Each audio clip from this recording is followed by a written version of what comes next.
Seen passage 1, seen passage 2 এবং unseen passage, তিনটা passage আসবে। সিন প্যাসেজ 1-এ সিন প্যাসেজ 1-এ আমাদের এরকম একটা প্যাসেজ থাকবে, দেন আমাদের প্যাসেজটা থেকে এমসিকিউ আসবে, দেন আসবে তোমার কোশ্চেন আসবে, বুঝছো? 17 মার্কস, 17 নম্বরের। আর আমরা মূলত সিন প্যাসেজ 10টা পড়বো, 10টার ভিতরে আশা করি কমন পেয়ে যাবা। ইউনিট 2 এর ক্লাইমেট চেঞ্জ, মেহেরজানের যে প্যাসেজটা ওইটা, এইটা দেখো কতগুলা বোর্ডে আসছে, Rajshahi board, Jessore board, Barisal board, Chattogram board, then Dinajpur board, এই বোর্ডগুলোতে আসছে। তার মানে এটা অনেক ইম্পর্টেন্ট। আমরা প্রথমে প্যাসেজটা ভালোভাবে পড়ে নিব। দেখো, মেহেরজান লিভস, বাস করে, ইন আ স্লাম। স্লাম বলতে কি বোঝায়? স্লাম বলতে বস্তি। On the Sirajganj town protection বলতে রক্ষা। ইমভ্যাঙ্কমেন্ট বলতে বেড়িবাঁধ বা বাঁধ। অর্থাৎ মেহেরজান সিরাজগঞ্জ টাউন রক্ষাবাদের একটি বস্তিতে বাস করে। দ্য উইশপেয়ারিং বলতে বোঝায় শু করা বাতাস। ওয়াইন্ড বলতে বাতাস। From the river Jamuna makes মানে করে। দ্য ফায়ার আগুনটাকে আনস্টেডি অস্থির। অর্থাৎ যমুনা থেকে ভেসে আসা দমকা হাওয়া রান্নার চুল্লির শিখাকে বা আগুনকে অস্থির করে। দ্য ড্যান্সিং ফ্লেম বলতে তোমার এই আগুনের শিখার কাঁপনকে বোঝায়। রিমাইন্ড স্মরণ করায় Meherjaan of the turmoil in her life. Turmoil বলতে কঠোর বাস্তবতা বা কঠিন বাস্তবতা। অর্থাৎ মেহেরজানের জীবনের কঠিন বাস্তবতাকে স্মরণ করায়। কি স্মরণ করায়? ড্যান্সিং ফ্লেম, অর্থাৎ শিখার যে লাফানোটা, ড্যান্সটা, ওইটা। নট লং এগো অল্প কিছুদিন আগেও, মেহেরজান হ্যাড এভরিথিং, মেহেরজানের ছিল সবকিছুই। আ ফ্যামিলি পরিবার, অ্যারেবল আবাদযোগ্য জমি, ল্যান্ড অ্যান্ড ক্যাটেল গবাদি পশু। দ্য ইরিজন অর্থ হচ্ছে তোমার নদী বাঙ্গন।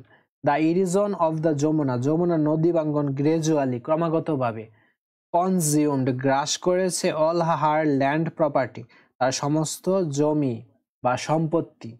ইট ফাইনালি ক্লেমড, এটা সবশেষে ক্লেমড করেছে মানে গ্রাস করেছে, হার অনলি শেল্টার, তার একমাত্র বাসস্থান। ডিউরিং দ্য লাস্ট মনসুন মানে গত বর্ষায়, মনসুন অর্থ বর্ষা। It took the river only a day মানে কি? একদিনের মধ্যেই টু ডেভার গ্রাস করেছে বা ছিন্ন ভিন্ন করেছে। মেহেরজান হাউস, মেহেরজানের বাড়ি, ট্রিজ গাছপালা, ভেজিটেবল গার্ডেন সবজির বাগান, অ্যান্ড দ্য ব্যাম্বু বাঁশঝাড়। She had a happy family once, তার এক সময় কি ছিল? সুখী একটা পরিবার ছিল। ওভার দ্য ইয়ার্স, বিগত বছরগুলোতে, শি লস্ট হার হাজব্যান্ড, সে তার স্বামীকে হারায়, অ্যান্ড হার ফ্যামিলি, তার পরিবারকে, টু ডিজিজ রোগ। ক্রুয়েল হাঙ্গার বলতে বোঝায় চরম দারিদ্র্যভাব। পভার্টি অর্থ হচ্ছে দারিদ্র। ব্রট টু দ্য ফ্যামিলি অর্থাৎ চরম খাদ্যভাব এবং দারিদ্র্যের ফলে সৃষ্ট রোগে সে বিগত বছরগুলোতে তার স্বামী ও পরিবারকে হারিয়েছে। Now she is the only one left, এখন সে একাই আছে। To live on with the loss and the pain, চরম খাদ্যভাব এবং দরিদ্রের ফলে চরম দুর্ভোগ এবং কষ্টকর জীবনযাপনের জন্য একমাত্র সেই অবশিষ্ট আছে। দ্য গ্রেডে যমুনা হ্যাজ শাটার্ড, চূর্ণ বিচূর্ণ করা। শাটার্ড অর্থ কি? চূর্ণ বিচূর্ণ। গ্রেডে যমুনা শাটার্ড করেছে, চূর্ণ বিচূর্ণ করেছে, হার ড্রিমস, তার স্বপ্নকে, অ্যান্ড হ্যাপিনেস, সুখগুলোকে। There are thousand other waiting, হাজারো কি হয়েছে? ওয়েটিং এ আছে। To share the same fate like Meherjan, অর্থাৎ মেহেরজানের মতো এই দুর্ভাগ্য এমন হাজারো মানুষ কি আছে? ওয়েটিং এ আছে, অপেক্ষায় আছে। Bangladesh is a land of river, Bangladesh নদীমাতৃক দেশ। সাম অফ হুজ ব্যাংকস ওভারফ্লো বলতে প্রবাহিত হওয়া। হ্যাঁ, নদীর তীরে কি হয়? প্রবাহিত হয়। অর ইরুট, নদীর তীরে প্রবাহিত হয়। অর ইরুট অর্থ হচ্ছে বাঙ্গন ধরে। হ্যাঁ, ইরুট অর্থ কি? বাঙ্গন ধরা। ডিউরিং মনসুন, কিছু কিছু নদীর তীর বর্ষা মৌসুমে প্লাবিত হয়। ওভারফ্লো বলতে প্লাবিত হওয়া বা প্রবাহিত হওয়া। আর ইরোড হচ্ছে ভাঙ্গন ধরা। কিছু কিছু নদীর তীর বর্ষার মৌসুমে প্লাবিত হয় এবং ভাঙ্গন ধরে। আচ্ছা, erosion is a harsh reality. Harsh reality বলতে কঠিন বাস্তবতা। নদী ভাঙ্গনটা হচ্ছে কঠিন বাস্তবতা। For the people living along the river banks, যারা নদীর তীরবর্তী অঞ্চলে বাস করে তাদের জন্য নদী ভাঙ্গনটা হচ্ছে কঠিন বাস্তবতা।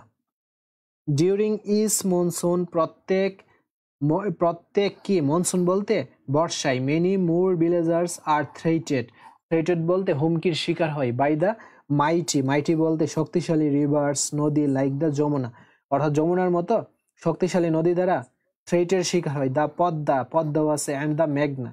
ইট ইজ এস্টিমেট দ্যাট, আনুমানিকভাবে, river erosion makes at last 1 lakh people homeless, অর্থাৎ নদী ভাঙ্গনটা 1 লক্ষ মানুষকে হোমলেস করে, বাড়ি ছাড়া করে, বিটা বাড়ি ছাড়া, এভরি ইয়ার ইন বাংলাদেশে। In fact river erosion is one of the main danger, একমাত্র কি প্রধান বিপদ, কজড বাই ক্লাইমেট চেঞ্জ, অর্থাৎ ক্লাইমেট চেঞ্জ বলতে জলবায়ু পরিবর্তনের প্রধান কারণের ফলে কি হয়, এই যে রিভার ইরিজন, এই তোমার নদী ভাঙ্গনটা হয়।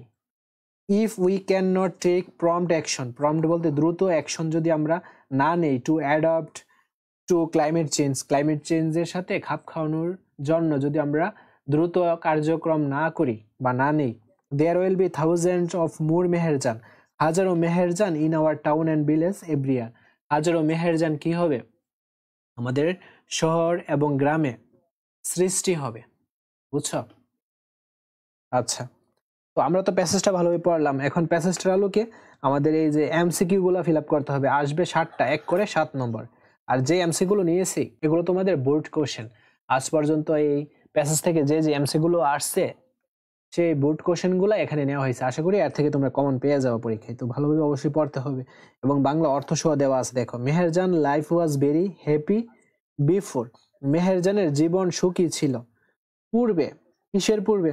আমাদের এখানে বলছে দ্য লিবারেশন, স্বাধীনতা সংগ্রামের পূর্বে। তারপর বলছে the distinction of the river Jamuna নদী ধ্বংসের পূর্বে। তারপর কি আছে? তারপর আছে দ্য ভিক্টোরি, বিজয় দিবসের পূর্বে, দ্য ইন্ডিপেন্ডেন্স, স্বাধীনতার পূর্বে। তো আমাদের রাইট অ্যান্সারটা হচ্ছে the destruction of the river Jamuna নদী ধ্বংসের পূর্বে। আচ্ছা, তারপর greedy Jamuna is used here to describe the, এখানে যমুনা নদীকে লোভী হিসেবে ব্যবহার করা হয়েছে। কেন করা হয়েছে? কারণ রাইট অ্যান্সারটা হচ্ছে ক্রুয়েলিটি অফ নেচার, প্রকৃতির নিষ্ঠুরতার জন্য, ক্রুয়েলিটি অফ নেচার। আচ্ছা, Meherjan is a victim of, Meherjan কিসের শিকার? মেহেরজান কিসের শিকার? ড্রট, খরার শিকার, নাকি ফেমেইন, দুর্ভিক্ষের শিকার, নাকি সাইক্লোনের শিকার, নাকি রিভার ইরিজন নদী ভাঙ্গনের শিকার। তারপর দেখো, তারপর দ্য ওয়ার্ড টর্মোয়েল ইন্ডিকেটস, এই টর্মোয়েল শব্দটা দ্বারা, টর্মোয়েল বলতে কি বোঝায়? টর্মোয়েল বলতে বোঝায় কঠিন বাস্তবতা। এই শব্দটা দ্বারা কি বোঝায়? এই শব্দটা দ্বারা বোঝাচ্ছে কি? দেখো, এই এগ্রেশন, সন্ত্রাস। আচ্ছা, এখানে এটা সন্ত্রাস হবে না, এখানে এগ্রেশন অর্থটা হবে কঠিন বাস্তবতা। কনস্ট্যান্ট, স্থায়ী, এটা হবে না। তারপর রিজিড, কঠোর, এটা হবে না। রিডাকশন, কমাতে, এটা হবে না। আমাদের রাইট অ্যান্সারটা হচ্ছে অ্যাগ্রেশন, কঠিন বাস্তবতা। The word shatter means, shatter শব্দটির অর্থটা দ্বারা কি বোঝায়? শাটার অর্থ কি? চূর্ণ বিচূর্ণ। এর অর্থ দ্বারা বোঝাই তোমার এই যে to break something into piece, কোনো কিছু টুকরো টুকরো করে ফেলা, এইটা বোঝায়। Answer to the following question আসবে তোমার 5টা, 2 করে 10 নম্বর। তো প্রথমে কি বলছে? Why does the author call the Jamuna greedy, লেখক যমুনাকে লোভী বলেছে কেন? এর অ্যান্সারটা আমাদের দিতে হবে। আর এইটা দেখো কি কি বোর্ডে আসছে আজ পর্যন্ত, আর এইগুলাই তোমাদের স্কুলে মূলত দিবে। বুঝছো প্রশ্নগুলো? এই প্রশ্নগুলাই তো অবশ্যই ভালোভাবে মনোযোগ সহকারে দেখতে হবে। লেখক যমুনাকে লোভী বলেছে কেন, আমাদের এই অ্যান্সারটা দিতে হবে। তো আমরা ইচ্ছে করলে এখানে অ্যান্সারটা এভাবে সাজাই নিব সাবজেক্ট ভার্ব অবজেক্ট অনুসারে, তাহলে প্রশ্নটা অনেক সুন্দর হয়। এখানে আরেকটা প্রশ্ন হচ্ছে ডাজ থাকলে আমরা ভার্বের সাথে এস বা ইএস দিব যদি এই তোমার ডাজ থাকে, আর যদি ডু থাকে তাহলে ভার্বের প্রথম রূপ, আর ডিড থাকলে ভার্বের 2 নম্বর রূপ হবে। এখানে ডাজ আছে, ভার্বের সাথে এস বা এস দিব। তো দা অথর, এটা সাবজেক্ট। দা অথর কল, এই যে ভার্ব, কলের সাথে আমরা একটা এস লাগাই দিব। দা অথর কলস দা যমুনা গ্রেডি। মনে রাখবা, হোয়াই দিয়ে প্রশ্ন করলে আমাদের অ্যান্সারে বিকজ দিতে হবে। বিকজ দা অথর কলস দ্য যমুনা গ্রেডি, বিকজ কারণটা কি?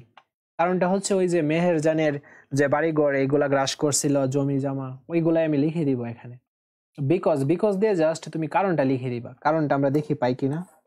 এই যে এটা দিয়ে দিতে পারো কারণ। Because it took the river only a day to devour, গ্রাস করেছে Meherjan house, trees, vegetable garden and the bamboo bush. এই যে এই জায়গা থেকে এই জায়গা পর্যন্ত দিয়ে দিতে পারো, তাহলে 2 নাম্বার কনফার্ম। আচ্ছা, এরপরের প্যাসেজ প্রশ্নটা দেখি। Where does Meherjaan life? Meherjaan কোথায় বাস করে?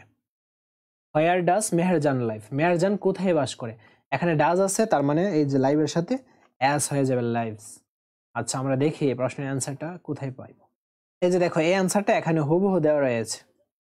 এই যে Meherjan lives in a slum on the Sirajganj, আর লিভের সাথে দেখো অ্যাস আছে, প্রোটেকশন ইমব্যাঙ্কমেন্ট, এই যে ইমব্যাঙ্কমেন্ট, এতটুকু দিলে 2 নাম্বার কনফার্ম।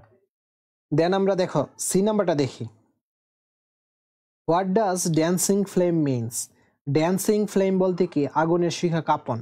এর অর্থটা কি বোঝায়? এটা তোমাদের আবার একটু বানাই লিখতে হবে, বুঝছো? এইটা একটু বানাই লিখতে হবে, আর এটা ইজি করলেই তোমাদের মাথায় ঢুকে যাবে। তো dancing, dancing of the flame, of the dancing of the flame means, যেহেতু ডাজ আছে আমাদের অ্যাজ দিতে হবে, মিনস আনস্টেবিলিটি। আনস্টেবিলিটি বলতে আনস্টেবিলিটি বলতে তোমার অস্থিরতা বোঝায়। Instability of flame by the wind, by the wind, wind বলতে বাতাস, দ্যাট যেটা ব্লোস প্রবাহিত হয়, that blows from across the river. ঠিক আছে, অ্যাক্রস দ্য রিভার, নদী থেকে যেটা প্রবাহিত হয় এই বাতাসটা, এতটুকু লিখে দিতে হবে। আর এটা তোমরা পড়লেই তোমরা পেরে যাবা। আচ্ছা, তারপর ডি নাম্বারটা দেখো। How can we stop river erosion? আমরা কিভাবে নদী ভাঙ্গন বন্ধ করতে পারি? হ্যাঁ, আমরা এটা এভাবে লিখবো, উই সাবজেক্ট তারপর verb, we can stop river erosion. তো এটা দেখো, এটা আমরা অ্যান্সারটা কিভাবে করি। We can stop river erosion. We can stop river erosion by, কিসের দ্বারা? কনস্ট্রাক্টিং,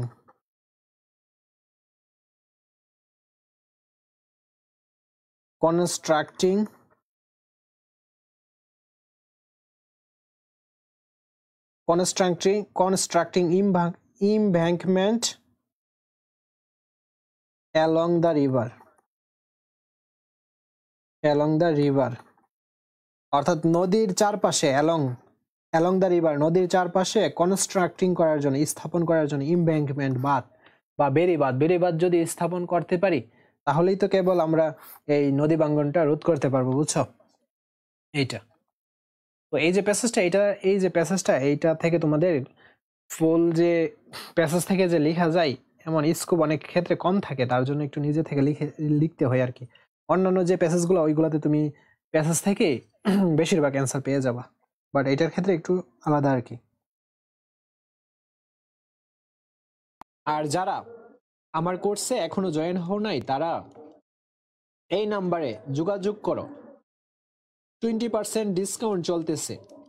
ইংলিশ এবং ম্যাথ ফুল অর্ধবার্ষিক সিলেবাসটা কমপ্লিট করতে পারবে। তোমাদের তো মেইন ইংলিশ এবং ম্যাথ, এবং হাফ ইয়ারলি পর্যন্ত, কিন্তু প্রতি মাসে যে 1360 করে এমন না, একবারে 1360।